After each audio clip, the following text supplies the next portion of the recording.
கிறிஸ்துவில் பிரியமானவர்களே, இயேசு கிறிஸ்துவின் நாமத்தில் அன்போடு கூட வாழ்த்துகிறேன்.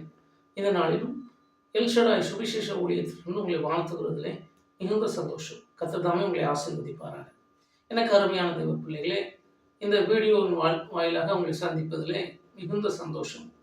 கர்த்தர் தாமே இன்றைக்கும் இந்த செய்தியை உங்களுக்கு ஆசீர்வாதமாய் தருவாராக. பிரியமான தெய்வ பிள்ளைகளே, இன்றைக்கு ஒரு காரியத்தை உங்களோட பகிர்ந்து கொள்ள போகிறேன்.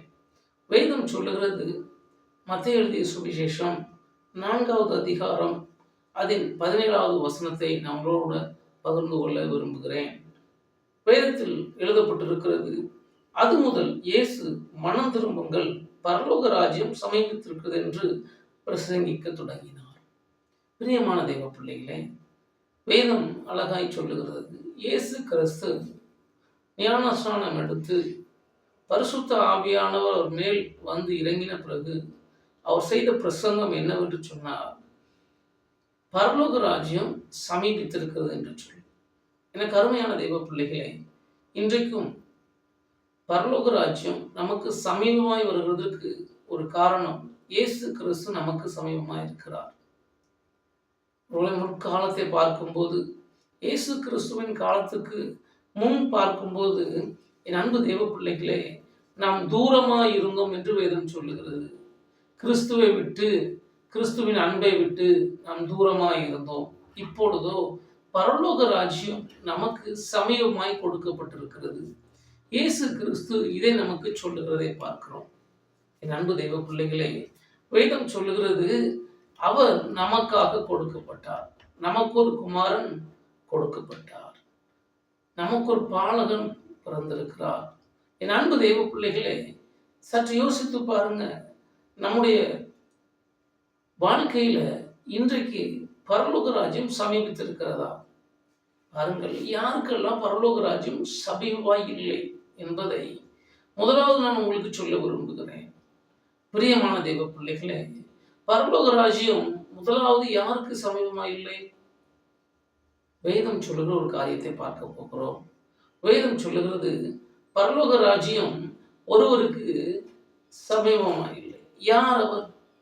பாருங்க, துன்மார்க்கனுக்கு பரலோக ராஜ்யம் சமீபம் அல்ல. என் அன்பு தெய்வ பிள்ளைகளே, நாம் வாசிக்கிற வேதத்தில் இருந்து சில வசனங்கள் நான் உங்களுக்கு சொல்ல விரும்புகிறேன். கலாத்தியரின் புஸ்தகத்திலே 5வது அதிகாரத்தில் நாம் வாசிக்கும் போது வேதம் தெளிவாய் நமக்கு சொல்லுகிற காரியம் பாருங்க. கலாத்தியர் 5:20-21 வாசிக்கும் போது வேதம் நமக்கு சொல்லுகிறது, மாம்சத்தின் கிரியைகள் வெளியரங்கமாக இருக்குது. அவையான பாருங்க, விபச்சாரம், வேசித்தனம், அசுத்தம், காமவிகாரம், விக்கிரகாராதனை, பில்லி சூனியங்கள், விரோதங்கள், வைராக்கியங்கள், கோபங்கள், சண்டைகள், பிரிவினைகள், மார்க்கபேதங்கள், பொறாமைகள், கொலைகள், வெறிகள், களியாட்டுக்கள் முதலியான இவைகள் எல்லாம் தேவனை விட்டு நம்மை பிரிக்கிறது. வேதம் சொல்லுகிறது, தேவன் நமக்காக கொடுக்கப்பட்டார். என் அன்பு தெய்வ பிள்ளைகளே, உலகத்திலே வந்து எந்த மனுஷனையும் பிரகாசிப்பிக்கிற ஒளி என்று வேதம் சொல்லுகிறது. இயேசு கிறிஸ்து சொன்னார், நானே உலகத்திற்கு ஒளியாயிருக்கிறேன். அது மாத்திரமல்ல, இயேசு கிறிஸ்து என்னும் வார்த்தைகளை சொன்னார், நான் உலகத்தை மீட்டு கொள்ளும்படிக்கு ரட்சிக்கும்படிக்கு வந்தேன் என்று சொன்னார். பாருங்க, ஏன் ரட்சிக்கும்படிக்கு வந்தேன் என்று சொன்னார்? உலகம் பாவத்தில் இருக்கிறது. உலகத்தில் உள்ள மனிதர்கள் பாவம் செய்து தேவ கோபத்துக்கு ஆளானது நிமித்தம் பரலோகத்திற்கு தூரமாய் மாறிவிட்டார்கள். என் அன்பு தெய்வ பிள்ளைகளே, ஆனால் இயேசு கிறிஸ்து அந்த பாவத்தை மன்னித்து அந்த சாபத்தை நம்மை விட்டு நீக்கி அந்த சாபத்தின் வரும் தண்டனைகளை அவர் ஏற்றுக்கொண்டு பரலோகத்தை நமக்கு சமீபமாய் மாற்றினார். அப்படி அல்ல. பரலோகத்துக்கு போகணும்னு சொன்னா கட்டளைகளை கடைபிடிக்க வேண்டும். அநேக நியமங்கள் உண்டு, கட்டளைகள் உண்டு. இவைகள் எப்படி நடந்தாக வேண்டும்? என் அன்பு தெய்வ பிள்ளைகளை, இவைகள் எல்லாம் மனுஷனால் நடக்கக்கூடாமல், மனுஷனால் செய்யக்கூடாமல் முடியாத ஒரு காரியமாக இருந்தது. ஆனால் இயேசு கிறிஸ்து அதை தம்முடைய சொந்த சரீரத்திலே செய்து முடித்து நியாய பிரமாணங்களை கட்டளைகளை தன்னுடைய சரீரத்தில் செய்து முடித்து நமக்கு மீட்பை தரும்படிக்கு அவர் சிலுவையிலே தன்னுடைய ஜீவனை கொடுத்தார். என்ன மீட்பு? என் அன்பு தேவ பிள்ளைகளே, இயேசு கிறிஸ்து ஒரே பேரனாய் குமாரனாய் இயேசு கிறிஸ்து இறங்கி வந்தது நிமித்தம், அந்த பரலோக ராஜ்யத்தை விட்டு இந்த பூமிக்கு இறங்கி வந்தது நிமித்தம் நாம் எல்லோரும், என் அன்பு தெய்வ பிள்ளைகளே, பரலோக ராஜ்யத்துக்கு சொந்தமாகும்படிக்கு வேதம் அழகாய் சொல்லுது. பரலோக ராஜ்யத்துக்கு நாம் சொந்தமாகும்படிக்கு இயேசு கிறிஸ்து இறங்கி வந்தார். இந்த வார்த்தையை கேட்டுக்கொண்டிருக்கிற அன்பு தெய்வ பிள்ளைகளே, இயேசு கிறிஸ்து ஒரு வார்த்தை நமக்கு சொல்லுகிறார். துன்மார்க்கமாய் நடக்கிறவன் தேவனுடைய ராஜ்யத்தில் பிரவேசிப்பதில்லை. அவனுக்கு பரலோக ராஜ்யம் தூரமாக இருக்கிறது. என் அன்பு தெய்வ பிள்ளைகளே, இன்று அநேக மனிதருடைய வாழ்க்கையில ஒரு காரியம் நடைபெறுகிறது. துன்மார்க்கமான ஜீவியம், துன்மார்க்கமான வாழ்க்கை. நான் எப்படி வேண்டும் என்றாலும் வாழுவேன், ஆனால் இயேசு கிறிஸ்து எனக்கு மன்னிக்க வேண்டும், இயேசு கிறிஸ்து எனக்கு ஆசீர்வாதத்தை தர வேண்டும், அல்லது இயேசு கிறிஸ்து பரலோகத்தை தர வேண்டும் என்று விரும்புகிறார்கள். உலகத்தில் எப்படி வேண்டும் நான் வாழ்வேன், பகையோடு வாழ்வேன், விரோதத்தோடு வாழ்வேன், இருதயத்தில் கசப்போடு கூட வாழ்ந்து கொண்டிருப்பேன். ஆனால் இயேசு கிறிஸ்து எனக்கு பரலோகத்தை தர வேண்டும் என்று எண்ணுகிறோம். வேதம் சொல்லுகிறது, அப்படிப்பட்டவர்களுக்கு பரலோக ராஜ்யம் கொடுக்கப்படவில்லை. யாருக்கு பரலோக ராஜ்யம் கொடுக்கப்பட்டிருக்கிறது? வேதம் நமக்கு தெளிவாய் சொல்லுகிற காரியம், என் அன்பு தேவ பிள்ளைகளே, நாம் பரலோக ராஜ்யத்துக்கு பிள்ளைகளாக வேண்டும் என்று சொன்னால், இந்த பாவத்தை, அநித்தியமான இந்த உலகத்தில் உள்ள பாவங்களை வெறுக்க வேண்டும்.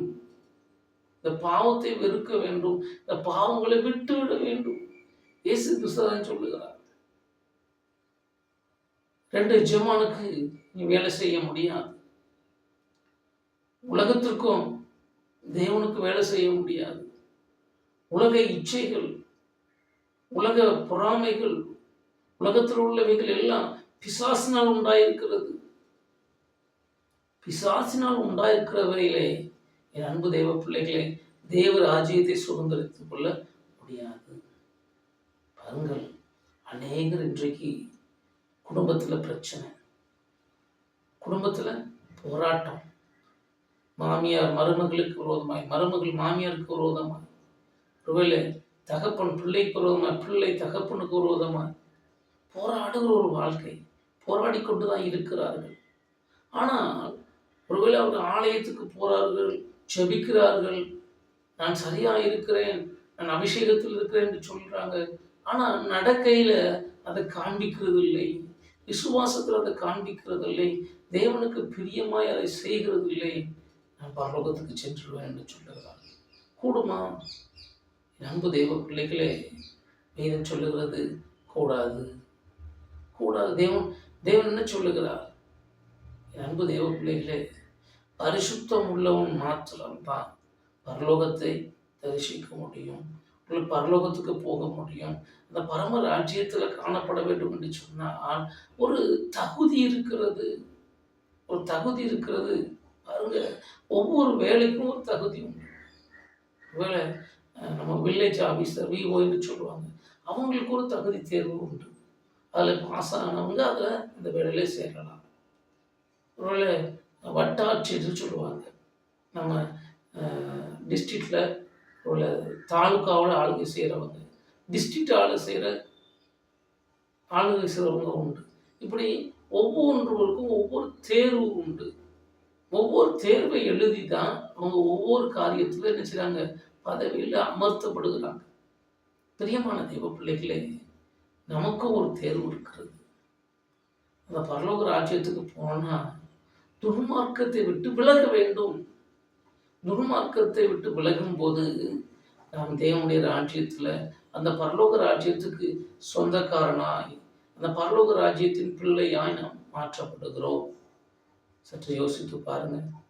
உலகத்தில் ஒரு மனிதன் ஒரு சாதாரண வேலை செய்யணும்னா அதுக்கு பல எக்ஸாம்கள், பல தேர்வுகள் எழுதி பாஸ் ஆகி தான் அந்த வேலையில் சேர வேண்டியது இருக்கிறது. அதே போல தான் அந்த பரலோகத்தில் போய் சேர வேண்டும் என்று சொன்னால் இயேசு கிறிஸ்து சில பரீட்சைகள் நமக்கு வைத்திருக்கிறார். பரீட்சை என்று சொல்கிறத விட தம்மை போல நம்மை மாற்றத்தக்க சில காரியங்களை வைத்திருக்கிறார். தம்மை போல மாற்றுகிறதற்கு வேதம் சொல்லுகிறது, தேவன் பரிசுத்தராய் இருக்கிறது போல நீங்களும் அவருக்கு ஏற்ற பரிசுத்தவான்களாய் இருங்கள். அவரை போல பரிசுத்தமாய் நம்மால் வாழ முடியாது. ஆனா அவருக்கு ஏற்ற பரிசுத்த வாழ்க்கை என்று ஒன்று இருக்கிறது. அவருக்கு விருப்பமான வாழ்க்கை என்று ஒன்று இருக்கிறது. அதன்படி வாழுங்கள் என்று இயேசு கிறிஸ்து சொல்லுகிறார். என் அன்பு தெய்வ பிள்ளைகளே, அதே கலாத்தியரின் புஸ்தகத்துல 6வது அதிகாரத்துல நம்ம அழகாய் பார்க்கிறோம். 5வது அதிகாரம் 22வது வசனத்துல தெளிவாய் பார்க்கிறோம். ஆவின் கனியோ என்று சொல்லி ஆரம்பிக்கிற பவுல் இந்த காரியங்கள் நமக்கு சொல்லுகிறார். ஒருவேளை இது உங்களுக்கு தகுதியான ஒரு தேர்வு சொல்லுகிறார். துன்மார்க்கத்தை விட்டு பரலோகத்துக்கு போனோம்னா, அந்த தேவ சாயல்ல மாறணும்னா அந்த தெய்வத்தின் குணம் நமக்குள் வர வேண்டும். அது தேவனாகிய கர்த்தருடைய சுவாபங்கள் நமக்குள் வர வேண்டும் என்று அவர் சொல்லுகிறதை பார்க்கிறோம். என் அன்பு தெய்வ பிள்ளைகளே, இன்றைக்கு அதற்கு நம்ம ஒப்பு கொடுப்போம். நம்முடைய துர்க்குணத்திலிருந்து வெளியே வருவோம். பொறாமை, மேட்டின்மை, எரிச்சல், ஒருவேளை என்கிட்ட எந்த பாவமும் இல்லைன்னு சொல்லுவோம். மூர்க்கத்தனம் இருக்கும், கோபம் இருக்கும். என் அருமை தெய்வ பிள்ளைகளே, இவைகளை எல்லாத்தையும் விட்டு நாம் வெளியே வரும்போது பரலோக ராஜ்யத்துக்கு பிரியமானவர்களாக இருப்போம். பரலோக ராஜ்யம் நமக்கு சமீபமாக இருக்கிறது. இயேசு கிறிஸ்து அதை தான் சொன்னார். பரலோக ராஜ்யம் உங்களுக்கு சமீபமாக இருக்கு. இன்றைக்கும் என் அருமை தெய்வ பிள்ளைகளே, இந்த வார்த்தையை கேட்கிற உங்களுக்கு பரலோக ராஜ்யம் சமீபமாக இருக்கிறது. இந்த வார்த்தையை கேட்கிற நீங்க ஒன்றே ஒன்று விசுவாசிங்க. அந்த பரலோக ராஜ்யம் சமீபமாக இருக்கிறதுனால என்னிடத்தில் உள்ள துர்க்குணங்களை, தேவனுக்கு விரோதமான காரியங்களை, பகைகளை, விரோதங்களை, மனசுல வச்சிருக்கிற பழைய எண்ணங்களை, பழிவாங்குகிற எண்ணங்களை நான் விட்டு விடுவேன், என்னிருக்கிற துர்க்குணங்களை நான் விட்டு விடுவேன் என்று சொல்லி ஏசப்பாட்ட கேளுங்க. அதுக்கு எனக்கு கிருபை செய்யுங்கன்னு கேளுங்க. நான் துர்க்குணமாய், பேசி கல்லனாய், பொல்லாத மனிதனாய் நான் வாழக்கூடாத ஆண்டவரே, எனக்கு இறங்கும் என்று கேளுங்க. நிச்சயமாக அவர் உங்களுக்கு இரக்கம் செய்வார். உங்கள் துன்மார்க்கத்தை தேவன் உங்களை விட்டு அகற்றி புதிய வாழ்வை கர்த்தர் உங்களுக்கு தருவார். ஜெபிப்போமா? அருமை தேவ பிள்ளைகளே, என்னோடு இணைந்து ஜெபிங்க. உங்களுக்கு எந்த துர்க்குணம் உங்கள்கிட்ட இருக்கு, எந்த துன்மார்க்கனுடைய குணம் உங்கள்கிட்ட இருக்கு அப்படின்னு எனக்கு தெரியாது. ஆனா ஆண்டவருக்கு தெரியும். ஏசப்பா பார்த்து கொண்டே இருக்கிறார். ஒருவேளை எனக்கு ஆண்டவரே, இந்த பரலோக ராஜ்யத்துக்கு நான் சமீபமாய் மாறணும், இந்த உலகத்துல கண்களை மூடும் போது நான் பரலோக ராஜ்யத்துல என் கண்ணை திறக்கணும், நான் அங்க வாழணும்னு விரும்புகிற என் அன்பு தெய்வ பிள்ளைகளே, இப்பொழுது என்னோடு கூட இணைந்து ஆண்டவரே எனக்கு அந்த பாக்கியத்தை தாங்க, எனக்கு அந்த ஸ்லாக்கியத்தை தாங்க என்று ஜெபிப்போம். கண்களை மூடி தேவனிடத்தில் கேட்போம். நாம் இணைந்து ஜெபிப்போம். அன்பின் பரலோக பிதாவே, இப்பொழுதும் தங்களுடைய இருதயத்துல ஆண்டவரே எனக்கு மன்னிப்பை தாரும். துன்மார்க்கன் தேவனுடைய ராஜ்யத்தில் பிரவேசிக்க முடியாதே. துன்மார்க்க வாழ்க்கை வாழுகிறவன், துன்மார்க்கமாய் பேசுகிறவன், துன்மார்க்கமாய் நடக்கிறவன், துன்மார்க்க சிந்தை நிலத்தில் இருந்தால் கர்த்தாவே, நான் பரலோக ராஜ்யத்துக்கு சமீபமான நல்ல தூரமானவன் என்று வேதம் சொல்லுகிறதப்பா. இப்பொழுதும் நான் பரலோக ராஜ்யத்துக்கு சமீபமாய் வருவதற்கு எண்ணுகிறேன். நான் அதற்கு பிரயாசப்பட விரும்புகிறேன். நான் பரலோக ராஜ்யத்தை பிடித்து கொள்ள எனக்கு ஆசையாய் இருக்கிறது. ஆண்டவரே, எனக்கு உம்முடைய கிருபையை தாரும், உம்முடைய இரக்கத்தை தாரும், உம்முடைய அன்பை தாரும் என்று கேட்கிற ஒவ்வொரு பிள்ளைகளும் உம்முடைய கரத்தை தருகிறேனப்பா. இப்பொழுதும் தேவனே, உம்முடைய கிருபை இறங்கி வரட்டும், உம்முடைய இரக்கம் இறங்கி வரட்டும். உம்முடைய செல்ல குமாரனாகிய இயேசு கிறிஸ்துவை அப்பா, எங்கள் பாவங்களுக்காக, எங்கள் துன்மார்க்க ஜீவியத்திற்காக நாங்கள் மன்னிப்பு பெற வேண்டும் என்று சொல்லி தந்தீரே. அந்த இயேசு கிறிஸ்துவின் நாமத்தில் கேட்கிறேன். இப்பொழுதும் என்னோடு இணைந்து ஆண்டவரே, எனக்குள்ள மறைந்திருக்கிற துன்மார்க்க வாழ்க்கை, எனக்குள்ள ஒளிந்திருக்கிற துன்மார்க்க வாழ்க்கை, இதெல்லாம் வெளியே போகணும். நான் ஒரு கர்த்தருக்கு ஏற்ற பிள்ளையாய், பரலோக ராஜ்யத்துக்கு தகுதி ஒரு பிள்ளையாய் மாற வேண்டும் என்று கேட்கிற ஒவ்வொரு பிள்ளைகள் மீது இயேசு கிறிஸ்துவின் அன்பு இரக்கம் கடந்து வரட்டும். இதோ பரலோக ராஜ்யம் சமீபித்திருக்கு என்று சொன்னு நீர் சொன்னீர் ஐயா. பரலோக ராஜ்யம் துன்மார்க்கமாய் வாழுகிறவர்களுக்கும் சமயமாய் இருக்கிறது. அவர்கள் அந்த துன்மார்க்கத்தை விட்டு விடும்போது அந்த பரலோக ராஜ்யத்தை பற்றி கொள்ளலாம், பிடித்து கொள்ளலாம் என்பதை கர்த்தர் நீர் அப்பா இவர்களுக்கு வெளிப்படுத்தியிருக்கிற இன்றைக்கு கர்த்தர் அப்படி செய்ததுக்காய் ஸ்தோத்திரம். ஒவ்வொருவரையும் மன்னி கிருபையாக இப்போ தன்னோட இருதயத்தின் ஆழத்திலிருந்து ஆண்டவரே என்னை மன்னியும் என்று கேட்கிற பிள்ளைகளுக்கு மன்னித்தருளுங்க, கிருபை கற்றிட்டு ராஜா. அப்படியே செய்ததுக்காய் ஸ்தோத்திரம். இந்த வீடியோவை பார்க்கிற ஒவ்வொரு பிள்ளைகளுக்கும் என்னென்ன ஆசீர்வாதம், என்னென்ன பலவீனத்திலிருந்து விடுதலையா கேட்கிறார்களோ அத்தனையும் என் தேவன் தந்தொருள்வீராக. இயேசுவின் நாமத்தில் பலவீனங்கள் நீங்கட்டும், சுகம் உண்டாகட்டும், ஆறுதல் உண்டாகட்டும், கர்த்தருடைய இரக்கம் இருக்கட்டும். இயேசுவின் நாமத்தில் பிதாவே, ஆமென். என் அன்பு தேவ பிள்ளைகளே, கர்த்தர் நம்முடைய ஜெபத்தை கேட்டிருக்கிறார். நிச்சயமாக அவர் உங்களை விடுதலை ஆக்கியிருக்கிறார். உங்கள் துன்மார்க்கத்திலிருந்து நீங்கள் விடுதலை ஆகியிருக்கிறீர்கள் என்று விசுவாசியுங்கள். உங்களுடைய பாவ பழக்கத்தில், உங்களுடைய துர்க்குணத்தில் இருந்து கர்த்தர் உங்களை விடுதலை ஆகியிருக்கிறார். ஒருவேளை ஏதோ ஒரு பழக்கத்தில் அடிமையாக இருக்கிறேன்னு சொல்றீங்களா? விசுவாசிங்க. இயேசு என்னை விடுதலை ஆக்கியிருக்கிறார், நான் விடுதலையாக இருக்கிறேன் என்று விசுவாசிங்க. அவர் உங்களை பரலோக ராஜ்யத்துக்கு சமீபமாய் மாற்றியிருக்கிறார். God bless you.